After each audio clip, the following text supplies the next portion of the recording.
Welcome. This is Elaine Starling. I'm the host of Why 5% Succeed. You know, only about 5% of any business in industry is really succeeding, really thriving and growing. And it's because those business owners and entrepreneurs have figured out how to add 4 different kinds of value. And that's what this show is all about. We get to meet with top-notch entrepreneurs and small business owners about the 4 ways they are creating value for their clients. Because you know what? You show your clients the money, and it's amazing how quickly you get to see the money. So today, I've got a fabulous guest with me. Before we speak to our guest, I need to introduce the panel who's here on the show today, because I keep forgetting to introduce them, and they're a very important part of the show. Now, at the very bottom, this handsome man, besides Manny, but the handsome guy with his microphone off is my husband, Dane Starling. He's learning how to be a Hangout producer.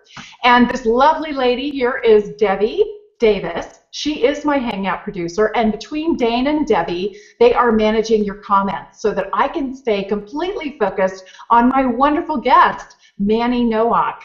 Manny is a fabulous business coach and entrepreneur. He is really well known for taking businesses from 6 figures into 7 figures.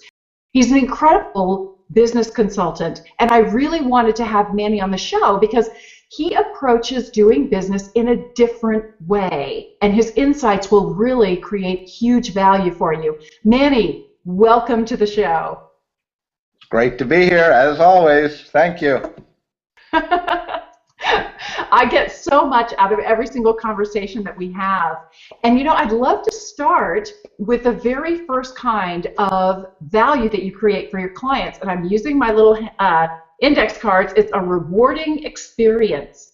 And I know that there's something that you're doing with your clients called your boot camp. Could you tell us a little bit about boot camp and how that really creates an incredibly rewarding experience? Absolutely.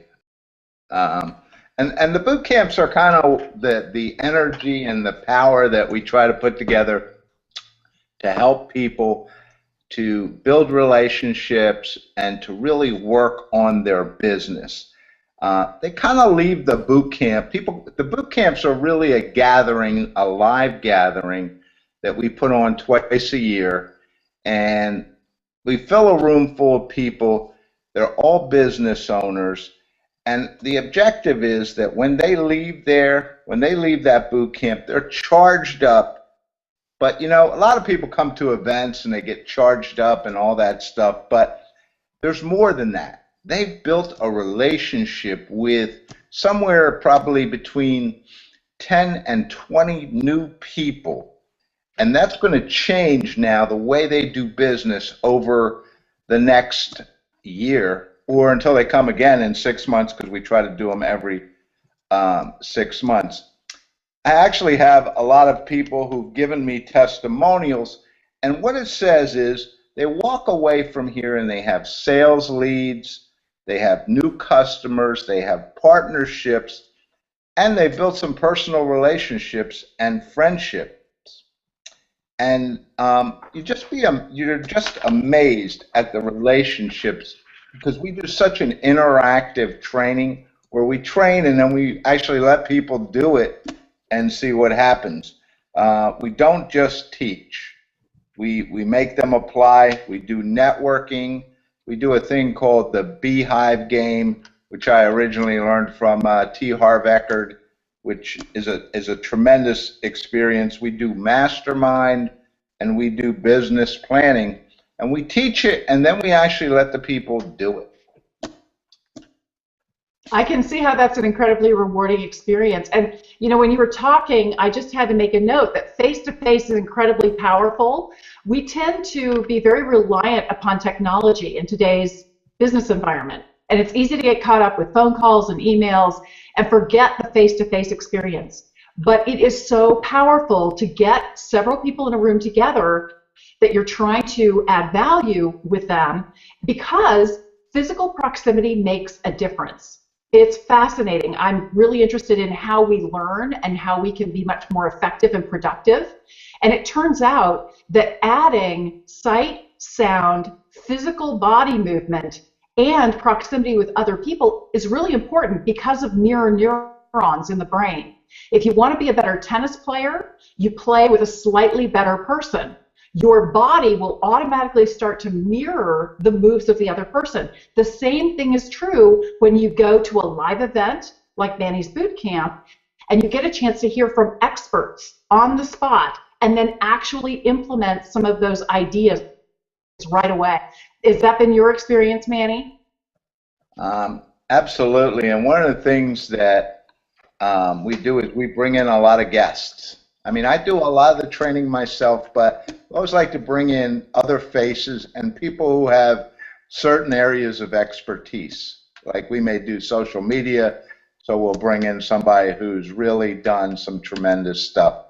Or we may do CRM, so we bring in an expert in that area. But the face-to-face, and you'll watch me, I'm trying to control myself here because I'm used to being on stage in a live event, and so I'm trying to keep my hands still and sit still because I'm just not used to working that way, except for when we do the Hangouts, and I have to catch myself. But I think the motion is very important, and what we try to do, and all the speakers I bring in, I try to bring in people who are lively and are really going to move around, and we get the people moving. I mean, we get them up, we get them doing stuff, and that makes a whole lot of difference. That interactive piece also makes it really rewarding because people can truly apply what they're learning, and that's so important. Now, you mentioned a lot about the second critical value, which is relationships. And obviously, when you attend a live event like a boot camp, you start a relationship.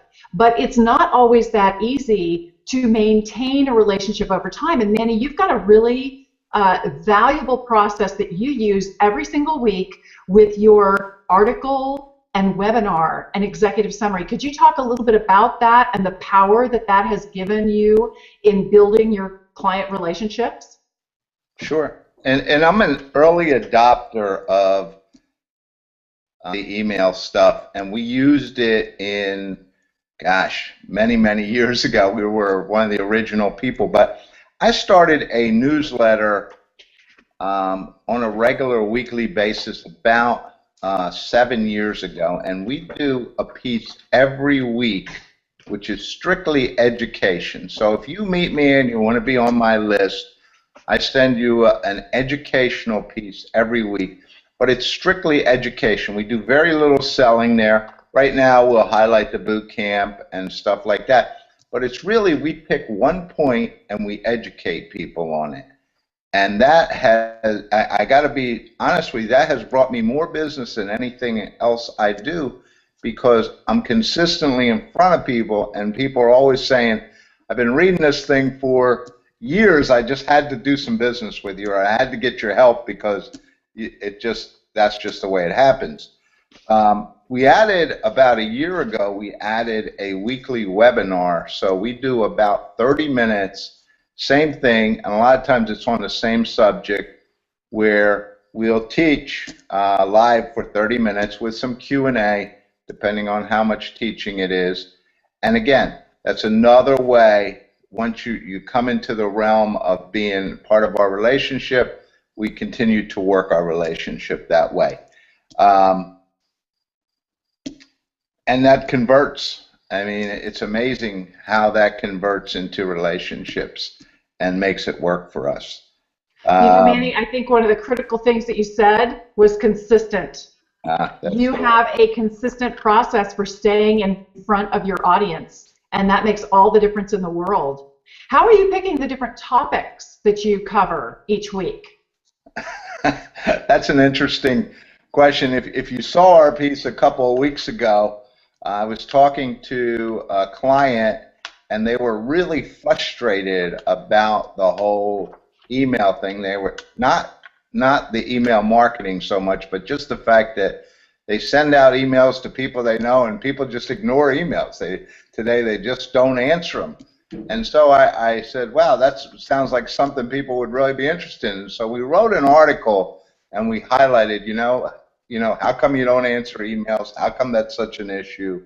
How come it's a problem? We got tremendous response. So I get a lot of it from clients, from people I meet, from just seeing the issues and problems that are going on, because what we try to do with the piece is answer some of those questions for people. We're trying to create a place where people can come and say, here's some questions we have. Now, a lot of times they are about business development because that's kind of the area that I specialize in, but we can go in a variety of different ways. But that's how it mostly they come about. They are real live problems that someone has brought to the surface. Um, Now, they just come to me sometimes. I mean, I'll just be sitting there in the morning and all of a sudden I'll get an article and I'll write it. And so I don't know. So we've been very lucky that over that 7 years, we put a piece out every week. So That's really fabulous. That is so important that you can do that on a consistent basis, because having that free flow of ideas and also making sure that you're always educating and giving, that really helps cement the relationship. Now, there was something that you said to me a while ago that hasn't come up, and I want to make a point of it on the show today because it was really profound. And you said that one of the biggest differences between six-figure companies and seven-figure companies is that they know how to delegate. Could you speak to that for just a little bit? sure. That is, I do a talk today called The Seven Myths of Success. And one of the things that drives through that whole speech is the thing about people forgetting to delegate or not wanting to delegate. And you can do so much as one person, but until you release that stuff to others, you're never going to go anywhere because you start to get so jam-packed and run over by the things that have to be done. So delegation is, if I look at the six-figure companies out there, and a lot of these companies are not companies that have just been around a little while. A lot of them have been around for quite a while, and that's what happens. The owner refuses to let anybody do something. They're spending, I can tell you a story about an owner who was spending 8 hours a week doing financial stuff, and this was a $200 an hour engineer who could have hired somebody for $25 an hour, and worse than that, that person could have done a job in about 1 hour. So finally, we got them to release, and they started to grow. So yeah, it is all about letting people do things. And it's that whole story which many of us have heard is, what do I do well and what don't I do well, and let it go. Just like you in the hangout here we were talking about before we got on the air, about I'm letting these technicians handle the technical end and I'm on stage. Same thing with me. This is all I want to do. I just want to do the show. I want to try to get somebody else to do all the other stuff because it's what I do best. And that's so important. That's really great. And Manny, the reason why I made a point of bringing up the whole idea of delegation right now is one of the biggest challenges I find most business owners and entrepreneurs have is we're control freaks, right? We have a vision for our business and nobody gets our vision but us. And so we really want to wrap our heads around that vision. And I find we struggle with, okay, is it right? It's my way, so it's right. Or is it about the relationship? And when you can let go and let somebody else bring their genius to your baby, if you and I are standing back to back, I can see 180 degrees and you can see 180 degrees. But together, we got a 360-degree thing going on here. And I've got to be comfortable enough to let go and let you jump in and participate. That's a big secret for success.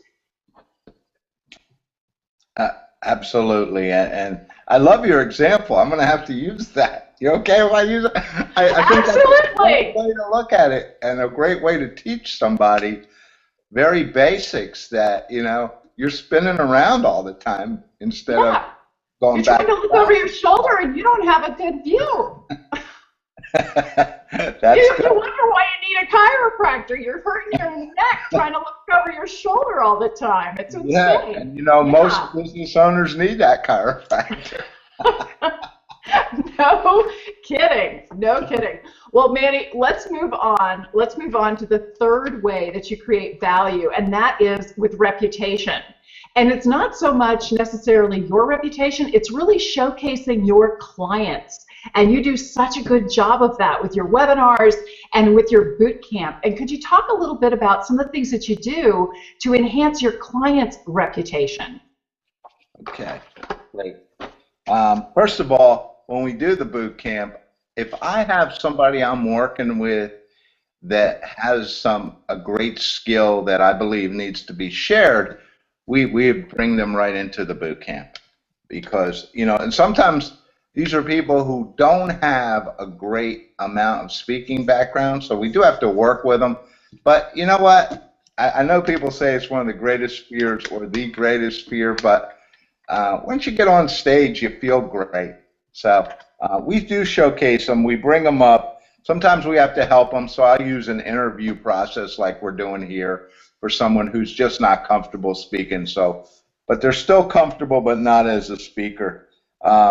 We use them as helpers. I mean, my whole staff at the boot camp is all volunteers who are clients or people, and we sometimes give them some time on the stage to talk about their product and service. I mean, these people, I learn as much from my clients as I teach them. I think that's one thing most of us in coaching have found out over the years, that we learn from them. So I want to share that with everyone that's out there. Um, I'm okay here, right? Am Yeah, I? uh-huh. You're doing Okay. fine. Well, I I lost. love what you're talking about. But, Uh, one of the things that I want to do also is make this really real for the people in the audience who are watching because they're like, okay, that's great, but I don't do a boot camp. What could I do to really showcase my clients, right? How could I stand out? How could I make a difference? So I would invite everybody watching to think of three different things your clients have to do in order to make progress. And how are you measuring and then acknowledging their progress? There are lots of different ways you can do that. What are some different things that you would recommend, Manny, we're showcasing the products. for showcasing your clients and their progress? Maybe it's writing an article about the client. Maybe it's featuring them in the blog, in a blog post about how they made progress and what the challenge was that they had to overcome in order to get there. You could also do a social media post about them and just tweet about the fact that they've made some progress and congratulate them on moving forward. The hardest part is just getting started. It's just starting to move a little bit. And as soon as you start to see the progress, you start to build momentum. And that momentum becomes contagious. Remember, we talked about the mirror neurons, how you can show, I've got a client here who's making progress. That means you're automatically also inclined to make progress. Let's see how we can celebrate you too. Yeah, and we do all those things. I think they're all good. Um, we do write articles about the clients, and a lot of again, we'll go back to that. Um, and anybody can do that. I mean, today with a lot of the LinkedIn, everybody's looking for people to write stuff. So if you have a client that's accomplished something, you may not use their name or stuff that's going to identify them, but you can write about their progress to showcase them. Now, sometimes they want you to showcase them that way. We'll do stuff on social media like, wow, because we worked with this client, they now aren't working 18 hours a day anymore. They really have a life. Watch them as they play soccer here with their, it's just that kind of stuff. The biggest way we showcase clients is we refer them to um, business. So in other words, when I have a client who has come a long way, they already have a good skill, but we've taught them some other things. We'll refer them out because that's the best way to showcase your client is to help them get some business from someone you know. So I think all of us can do that, because as we get, who would you use but the people that you're working with on a regular basis? So I think everyone can do that. And the social media thing is just, you can take that as far as you want out there. As far as showing off what a client can do. And again, that will bring them business and make them even a greater success. That's wonderful. Well, you're doing so much to really enhance your client's reputation, and by default, it rubs off on you. Because when it's clear that your clients are doing really well and you're the common denominator, all of a sudden people are like, hey, I should be working with this Manny guy too. It just rubs off. It makes a lot of sense. It does. Well, let's talk about the fourth way you create value. And you brought it up. It's revenue. It's the moolah. It's the money in the pocket. And there are three different things that I talk about when it comes to revenue. The first one is, how do you help your clients make more money? I know there's lots of different things that you do, Manny. What would be some examples of some things that you do with your clients to help refine what they're up to so they can make more money? Okay. We'll go back to what we talked about originally, is we teach them how to delegate. Mm-hmm. And even if you're in a small business, sometimes, and let's say you're an engineer, you should still be doing some physical engineering work because you're very good and you happen to pull in a great rate, and that will increase your margin and increase your revenue as well.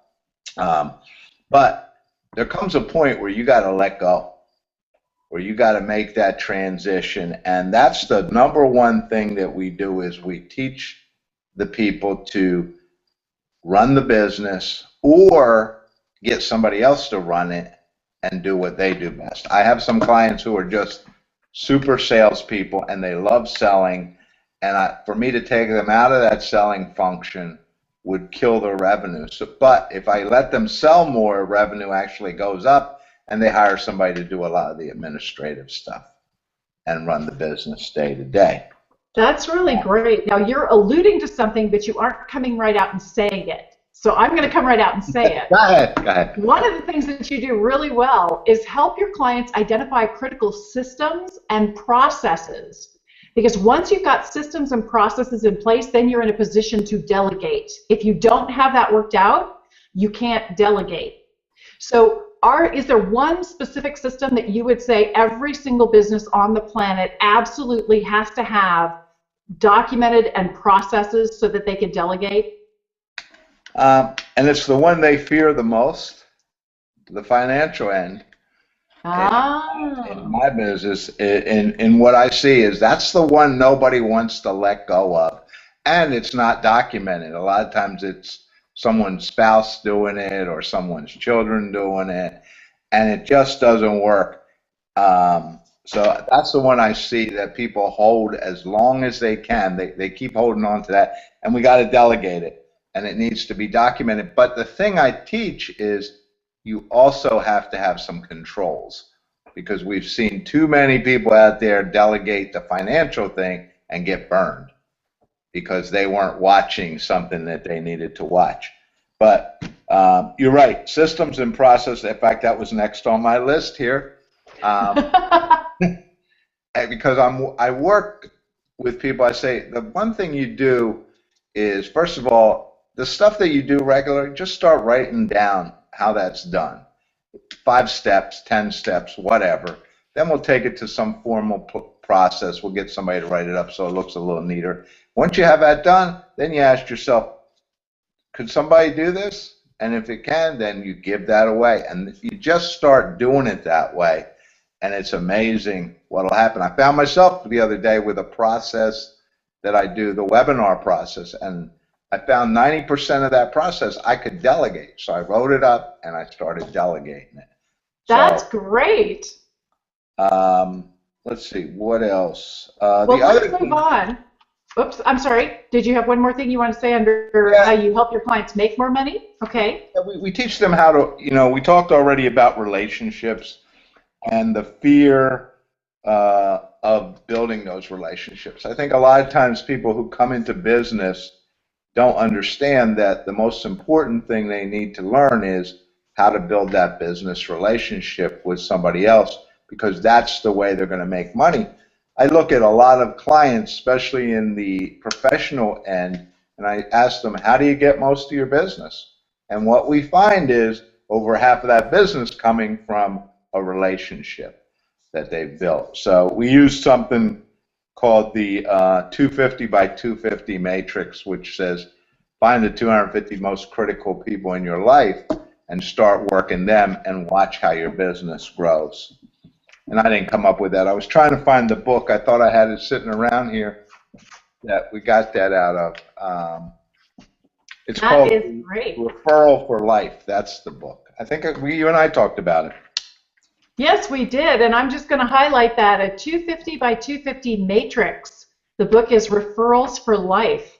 And yes, that's a really great strategy to build referrals, build relationships, and increase the revenue coming into the business. Now, Manny, let's look at the second way you impact revenue, which is helping your clients save more money. And you did start with an example of the engineer who was wasting a lot of time and therefore wasting a lot of money trying to do all the financials himself when he could have gotten in somebody much less expensive to handle a lot of it. What are some other things that you're doing to help your clients save more money? Okay, this is the one where we do probably more work than anything else, which is in measuring and holding people accountable. Because it is amazing how many people in business, small business specifically, do not measure. They don't really know what they're spending. They don't really have most of my clients had no budget when we started, and people say, well, we're too small, but you're never too small. So we have them measure, but not just sales. We have them measure stuff like in the sales process, how much are you spending on marketing? And you talk about what's your ROI on that marketing?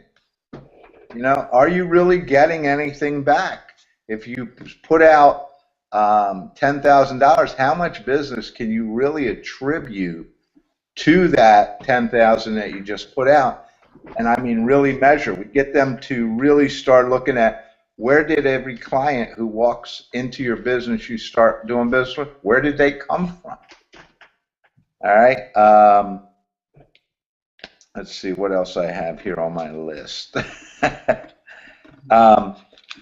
Again, from a savings standpoint, when you start giving, like I gave you the example where it takes the person 8 hours to do it, you can hire somebody and it takes them 1 hour to do it. Well, there's a lot of other areas where we struggle as entrepreneurs. We're not very good at it. So if I bring somebody in who's very good at it, it's amazing how much money I can save. People only look at what they put out. And I wanted to share that, I call it the superstar story, because what that really means, and I keep telling people to look at this, is we're all afraid to hire that superstar. A lot of times we're afraid to hire that person who's smarter, better, sharper than we are, because we're afraid they're going to take our business from us at some point. And I was having this conversation the other day, and I said, look, if you hire that salesperson and they bring in $3 million in new business over the next couple of years, and then they leave and they take $1 million with them, who cares? You're still up $2 million. And if you hire sharp people, your business grows, because they will be one of the big people that will say, how come you're wasting money over here? How come you're not doing this? Or how come you're doing that? Because another set of eyes is a great way to save a lot of money. You know, Manny, again, you're reinforcing this idea of get out of that control freak mode. Yes, numbers tell a story, and you have to be prepared to understand what the story is. But more importantly, you've got to bring a really solid team together so that you can be successful. We do have a question or a comment. Sheila Stover, more not wanting to delegate than forgetting to delegate. That's a real problem with her. So you're saying, Sheila, that it's more that you forget to delegate instead of that you don't want to delegate. I'm assuming that that's the point that you're trying to make here. Manny, do you have any recommendations on how people can remember to delegate? Get a coach. They'll tell you. That's tough because that's a very big problem out there. People are just so used to doing it that they don't even think about giving it to somebody else. So what the best way for you to handle that is just look at everything you do and say, do I really need to do this? One of the first things I do when I work with people is let's do the list over the next couple weeks. Everything you do, you take a piece of paper and you just put a line down the middle and say, this is stuff I do that I need to do, that I don't need to do. And maybe you need to just put that list up and say, here's when I do this, this is something I could delegate, and I can start delegating it. It does slip our mind because I know all the entrepreneurs out there are so busy that we just don't think about it. We just think about, I got to get this done, I got to get this done, I got to get this done. So put up some list or something that you can check. That's the best piece of advice for you. You know, also, Manny, one of the things that hit me was the whole frustration factor of, yeah, but then I got to take time out to train somebody, right? Well, one of the best things I ever did was hire a fabulous video editor. Ryan is somebody I absolutely adore. He can take my shows and chop them into great social media sound bites. He edits everything so that it looks fabulous. He puts the music, he puts the intro and outro. I don't have to try and explain what it is I need. He gets it. He is such a great professional at what he does. I can step back out of the loop and focus on what I do really well. And I don't know why it took me so long to figure that out, but when you collaborate with people who are experts at what they do, it actually saves you a ton of time, and they can do it a lot better than you might have. Absolutely, and I could give you a great example. I use this website Fiverr.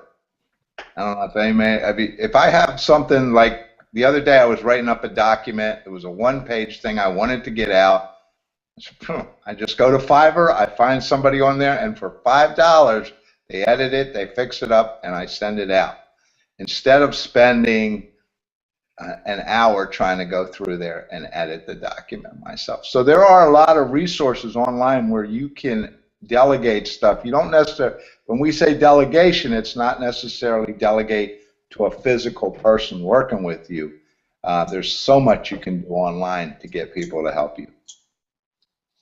Manny, thank you for making that distinction, because the majority of small business owners and entrepreneurs are sole proprietors. They don't have another person in the office that they can delegate to, and so it's really challenging thinking that, well, it's my vision, it's my responsibility, I have to do everything from soup to nuts. And in reality, there are resources out there that can help streamline and simplify so that you can outsource what you're doing. So let's move on to the third way that you bring in revenue, and that's how you make your clients feel like $1 million or more. What is it you're doing, Manny, to help your clients feel like $1 million? Well, it doesn't actually start that way. They actually terrible at first.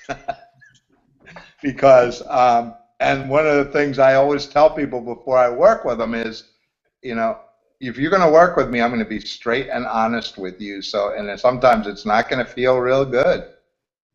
But when you see what that does, you'll be amazed. And before long, they start to realize they've got to move from what feels good to what needs to be done. And we all know that. And too many times as entrepreneurs, we try to do what we feel like doing, and we get nothing done. So we move them forward to getting done what they need to, and then they feel great because all of a sudden they're getting to leave their office at 6 o'clock instead of 9:30 at night, and they're like, wow, this makes me feel good. All of a sudden they have some money coming in because they've cut some costs and they've increased revenue, and they can go do some of those things they want to do, like take their spouse on a vacation, buy that new car. Those things all make them feel much better because they're successful. And we want to be successful. We're entrepreneurs, even though the number one reason is freedom. I have to tell you that is the number one reason, but it is good when we're making money. Then we can really enjoy that freedom that we have. And success, of course, we love to watch. If you measure, then you can see what's really happening. And it's not just a matter of, well, I made some money. It's, I really thought I could make, that 200,000, and I made it. And here's the measurement. So they're seeing some dollars flow in. So to me, it's dollars times time and just plain being able to accomplish what you set out to do. That's great. That's great. Because, often, especially when you're working so hard in your business, you're not looking at the business and you don't have that holistic perspective. So when you're working with somebody who's a business coach like Manny and you get real clarity on your processes, your systems, what you can outsource and delegate, and you've got those key metrics that you're monitoring, and those are the bellwethers. Those indicate when great, life is really good, or uh-oh, things are going to tank, so we got to take some evasive maneuvers. If you know what to look for and you know how to stay on top of things, it builds that feeling of confidence. That really makes you feel like, wow, I've got my business, I'm growing, I'm thriving, and it's just such an exciting place to be. Truly is. It is. When you hit this success, and as I said, when I was at a conference recently, the number one thing is we want the freedom. But if we're worried all the time and our business isn't successful, we really don't have freedom because we're being held back by not being successful. So you need to measure. And if you're measuring, you can see what you're doing. You can see what you're not doing, which is just as important. And you can create that great success. That is so wonderful. Manny, the last question I always ask my guests, because I do the best I can to come up with really tricky questions for you, but is there anything that I didn't think to ask or anything that you would like to say to our audience that you think is really helpful, that will help them grow their business? I'll just reiterate the point that I brought up before about don't be afraid of bringing in that talent. Don't be afraid of bringing in those stars, because that's what's going to make your business really thrive. And yes, stars are not going to stay. You just have to, you can go out and you can hire those good people, and they're going to come and they're going to go, but they're going to leave behind some great success. The key is you have to make sure you have the right expectations on the table so they know what you expect. And you have to make sure you have some way to measure what they're doing. But other than that, bring them stars in. Let them stay while they can. Let them take your business to that next level. And then let them go and go find some more. Because when you build your business as the place that attracts or that will hire those great people, you will all of a sudden see amazing people come into your business. And you won't even be looking backwards. You will be looking at hitting 8 figures instead of 7. That's great. And Manny, it just reminds me of the expression, a rising tide lifts all boats. Yes. It's so true. When you bring in that stellar person, like I said earlier, if you want to learn how to play tennis really well, they used to bring in coaches that would critique you and give you negative feedback all the time on all the things you were doing wrong. And it turned out it put a negative little voice in the back of your head and it made you really tense. And then you would miss a lot of shots. Instead, the new way to develop really sound, incredibly talented tennis players is to have them play with somebody who's just a little bit better, because then they automatically gravitate toward those movements, those actions that are much more effective and much more successful. It's the same thing with your superstar concept. You bring a superstar into your business and everybody rises to that kind of level and strives to attain that same level of expertise and competence. Makes a big difference. You're absolutely right. And I can relate that because now I'm not a great golfer. I love to play the game, but when I play with people, and I try to play with people who are so much better than I am, my game goes up tremendously. And even when we used to play other sports, when you play with people who are good, you become so much better. Absolutely. Well, Manny, thank you so much for letting me play with you today. You're up in our game for sure. You've provided some really great insights and tips that people can implement in their business right away. And I'd say the first one is to identify some of the processes and systems in your own business and see what you can outsource. That will make a huge difference in your quality of life and your quality of business. This is Elaine Starling with Why 5% Succeed. Many thanks to Dane Starling and to Debbie Davis, our Hangout producers, and also to my fabulous guest, Manny Nowak. Thank you for being on the show today. Thank you. All right, take care. I'll see you guys next week. Bye-bye.